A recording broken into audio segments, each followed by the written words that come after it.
Seja bem-vindo, você está no primeiro vídeo do Mensagens Curtas do canal Na Fonte.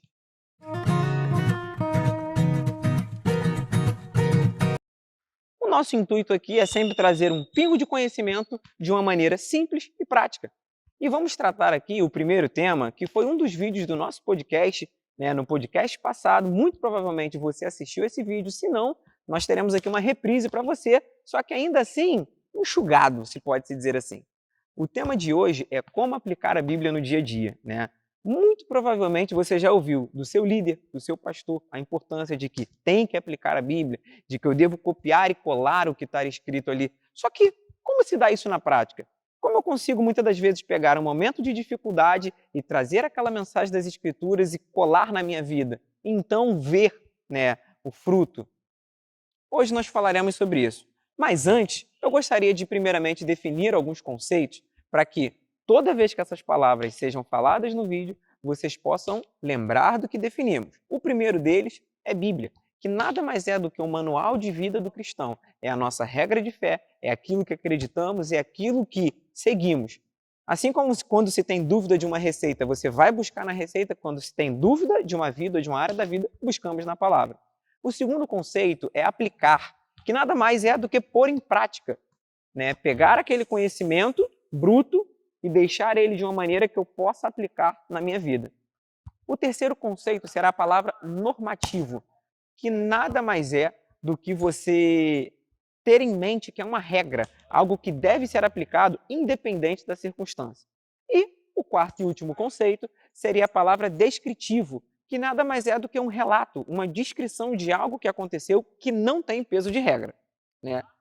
Tratando disso, eu pude separar 5 pontos, ou melhor, 6 pontos, de como a gente pode aplicar a Bíblia no dia a dia. E o primeiro deles, e seria o mais simples, seria primeiramente ter humildade. Muitas das vezes que enfrentamos alguma dificuldade, que passamos por algum problema, não queremos muitas das vezes buscar ajuda. Achamos que somos autossuficientes e por isso podemos resolver. Ainda mais quando é a segunda, terceira, quarta vez que passamos isso na vida. Geralmente pensamos, eu já passei, já resolvi uma vez, por que não resolveria de novo? Só que na grande maioria dos fatos, tem muitos agravantes, tem muitas pessoas envolvidas. Às vezes a nossa própria disposição emocional e psicológica não está suficiente. Então o primeiro ponto é ter humildade. O segundo ponto é conhecer a palavra. Não há como eu aplicar aquilo que eu não conheço. Não há como eu pôr em prática aquele conhecimento que eu não tenho acesso. É como pedir uma criança que dirige um carro, sem ela saber quais são as funções de cada parte, o que a embreagem faz, o que o acelerador faz, o que o volante faz. Então eu preciso conhecer a palavra para que quando na minha necessidade, no meu dia a dia, eu possa ter acesso àquilo que um dia eu vi. E o próprio Espírito nos lembra. Nós temos agora o terceiro ponto, que seria pedir sabedoria. Conhecer a palavra é muito bom, mas precisamos pedir sabedoria ao Senhor para que possamos ter ali a forma de aplicar.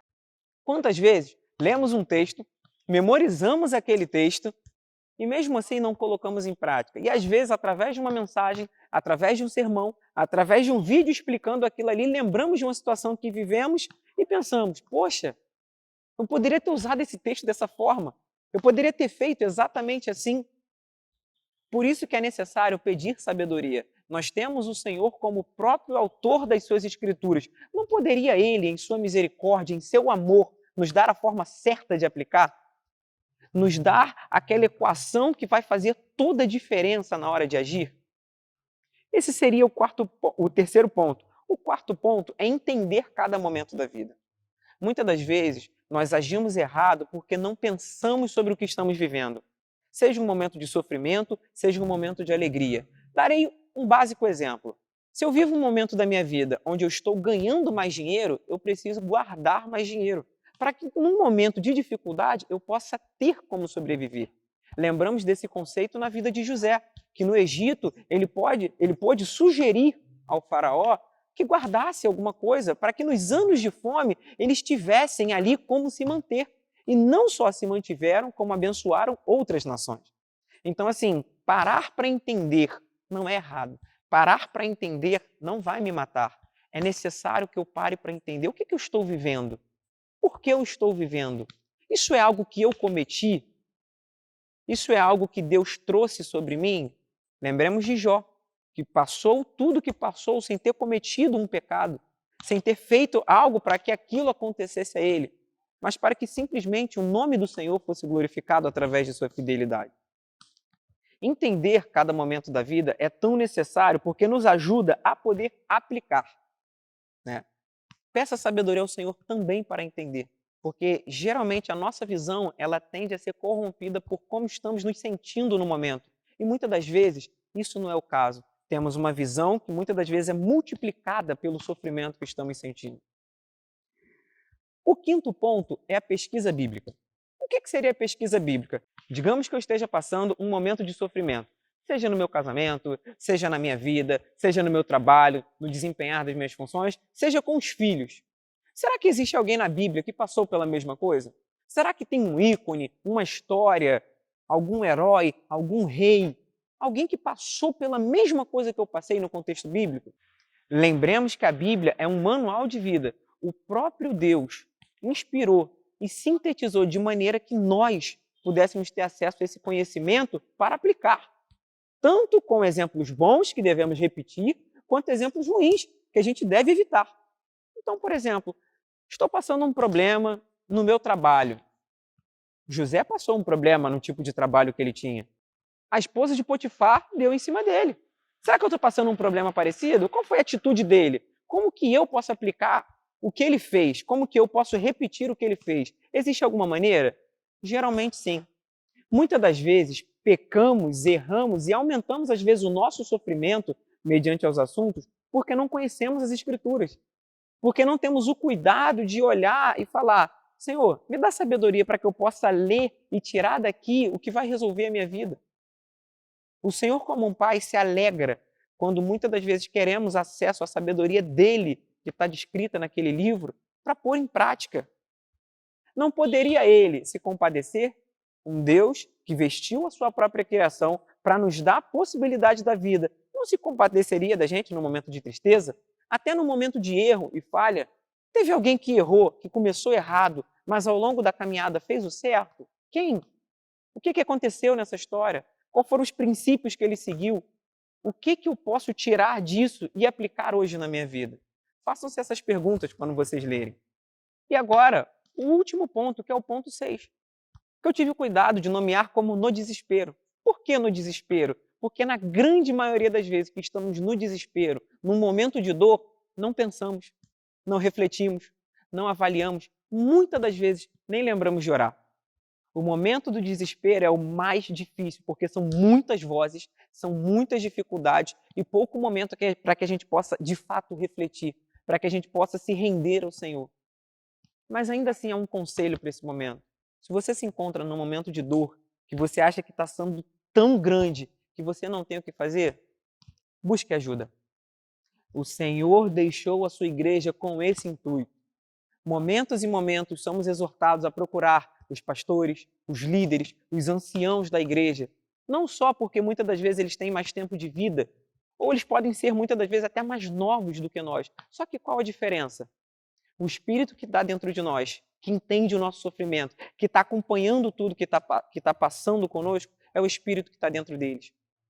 A sabedoria que há no Espírito, que é do próprio Deus, na forma do seu Espírito, é acessível, muitas das vezes, através da vida de um irmão. Será que não tomaríamos menos atitudes erradas se consultássemos nossos irmãos e líderes? Se parássemos para perguntar o que eles acham, o que eles têm a dizer? Se orássemos e falássemos: Senhor, eu preciso de um conselho. Nós temos, como diz no Salmo 1, bem-aventurado é o homem que não anda segundo o conselho dos ímpios. Ou seja, ainda que não esteja escrito, o inverso é real. Bem-aventurado o homem que anda segundo o conselho dos justos, daqueles a quem o Senhor morreu, a quem o Senhor salvou e a quem o Senhor ensinou. Temos no contexto de igreja um local seguro onde possamos pedir conselhos, porque Deus os experimentou para que eles possam nos ajudar. E muitas das vezes, até que eles não tenham passado por esse momento, muitas das vezes tem textos bíblicos que o Senhor pode lembrar a eles para nos abençoar. Então conte com isso, tenha a humildade de falar: eu preciso de ajuda.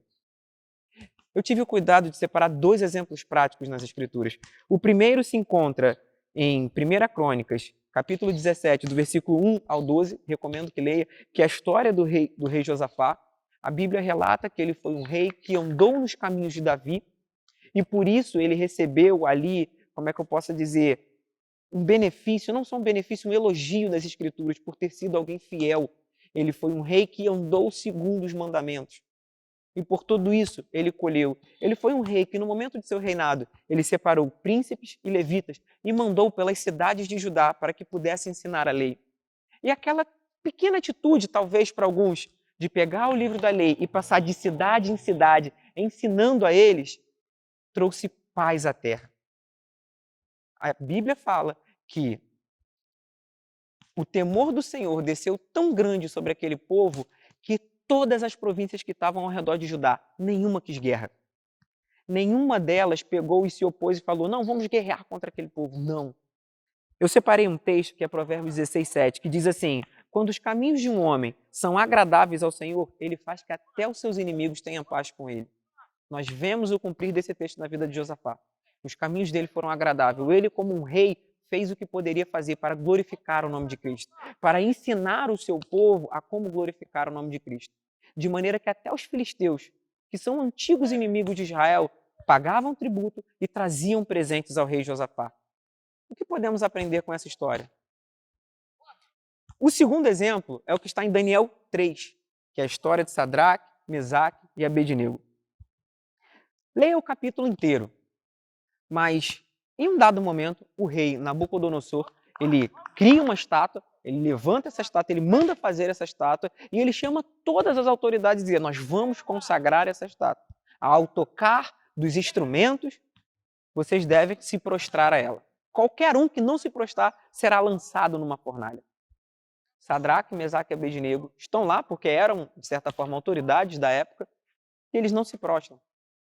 Alguns dos que estavam ali chegam ao rei e falam, olha, aqueles ali, eles não se prostraram. Quando eles ouviram o barulho de tudo, eles não se dedicaram. Eles desobedeceram ao Senhor. Com esse intuito, com esse acontecimento, o rei manda chamar Sadraque, Mesaque e Abednego e diz, te darei uma segunda chance. Farei de novo. Ao ouvir do som dos instrumentos, vocês devem se prostrar. E eles olham para o rei e dizem, rei, não nos prostraremos. Em obediência ao que o Senhor falou em Êxodo, onde não deveria se fazer imagem para si, onde não deveria se prostrar a ídolo nenhum, porque Deus era um Deus zeloso, eles não se prostram. E tem uma frase tão linda que eles falam, o nosso Deus, se Ele quiser, Ele nos salvará da vossa mão. Mas ainda que Ele não nos salve, não nos prostraremos diante da estátua do rei. É tão interessante pensar que havia uma fé onde eles confiavam que o Senhor podia salvá-los, só que havia uma fé muito maior, onde eles falavam, ainda que o Senhor não nos salve, nós não nos prostraremos. Ainda que nós venhamos morrer pela fornalha, não daremos esse gostinho ao diabo de desobedecer às Escrituras do Senhor. E eles não se prostraram. E o final da história, muito provavelmente você já sabe, eles foram lançados na fornalha, e quando o rei olha para dentro da fornalha, ele vê 4 homens e não 3. E ele se rende em temor ao Senhor, porque fala, bendito é o Deus de Sadraque, Mesaque e Abednego, porque os salvou. Então, assim, o que podemos tirar dessa história? Num momento de tentação, num momento de provação, mantenha-se fiel. Como muitas das vezes passamos no trabalho, como muitas das vezes passamos na vida, como muitas das vezes somos convidados ao erro, mantenha-se fiel, ainda que isso custe a sua vida, porque melhor é morrer tendo a noção que se foi fiel a Deus, do que viver tendo transgredido a lei de Deus. Porque eu sei que quando eu sou fiel, é Ele que me sustenta. Bom, esse foi o nosso primeiro vídeo. Eu volto aqui a ressaltar, mergulhe na palavra, conheça a palavra, tenha a palavra ali como seu arsenal. O que a palavra fala que eu posso fazer? Coloque em prática, peça ajuda. A igreja está aí para isso. Igreja não é só reunião, não é só culto, não é só atividade. Igreja também é acessar o conhecimento que os irmãos têm, a história de vida que Deus deu aos irmãos. E continue. Persevere. Se errou, não pare. Levante e continue. Continue nos seguindo. Ativa o sininho do canal. Se inscreve no canal. Manda para os amigos. E com toda certeza, ore ao Senhor, porque ninguém conhece o momento que você está passando melhor do que Ele. Eu vou ficando por aqui. Esse foi mais um vídeo curto.